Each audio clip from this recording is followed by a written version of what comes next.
Synopsis of the Books of the Bible. Mark. By JND Darby. New Testament.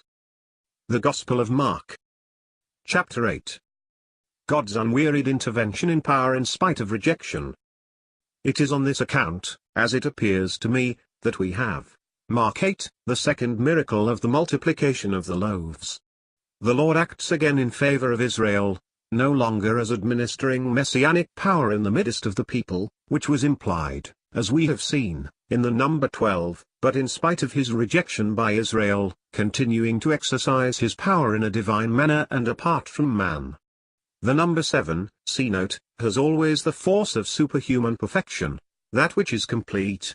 This however applied to what is complete in the power of evil as well as good, when it is not human and subordinate to God.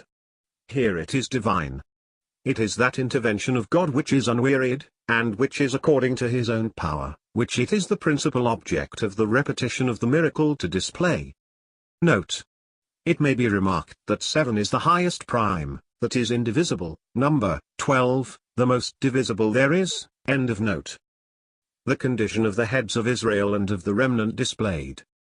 Afterwards, the condition both of the heads of Israel and of the remnant is displayed. The Pharisees require a sign, but no sign should be given to that generation. It was simply unbelief when abundant proofs of who he was were before them.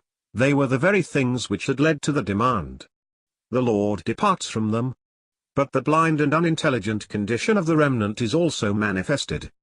The Lord warns them to beware of the spirit and the teaching of the Pharisees, the false pretenders to a holy zeal for God, and of the Herodians, the servile votaries of the spirit of the world, who, to please the emperor, set God entirely aside. In using the word leaven, the Lord gives the disciples occasion to show their deficiency in spiritual intelligence. If the Jews learned nothing from the Lord's miracles, but still asked for signs, even the disciples did not realize the divine power manifested in them. I do not doubt that this condition is set forth in the blind man of Bethsaida. The blind man of Bethsaida, the disciples' condition, the announcement of the Lord's death and resurrection. Jesus takes him by the hand and leads him out of the town, away from the multitude, and uses that which was of himself, that which possessed the efficacy of his own person, to perform the cure. See note 1.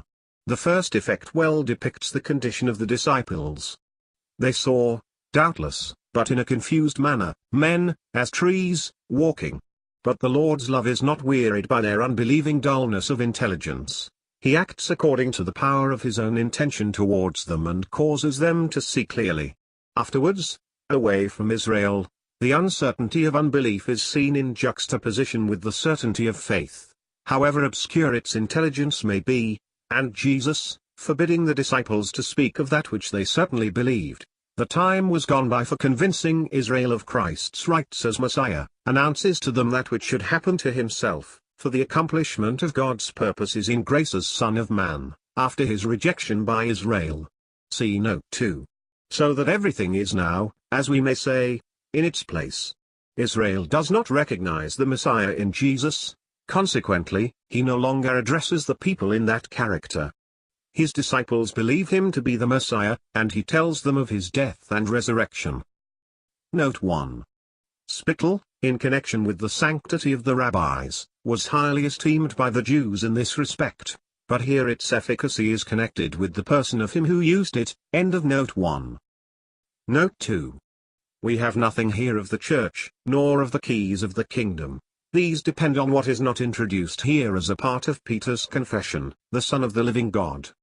We have the glory of the kingdom coming in power, in contrast with the rejected Christ the prophet servant in Israel. End of note 2. Peter's opposition as the instrument of Satan. Now there may be, and it is a most important practical truth, true faith, without the heart being formed according to the full revelation of Christ, and without the flesh being practically crucified in proportion to the measure of knowledge one has of the object of faith. Peter acknowledged indeed, by the teaching of God, that Jesus was the Christ, but he was far from having his heart pure according to the mind of God in Christ.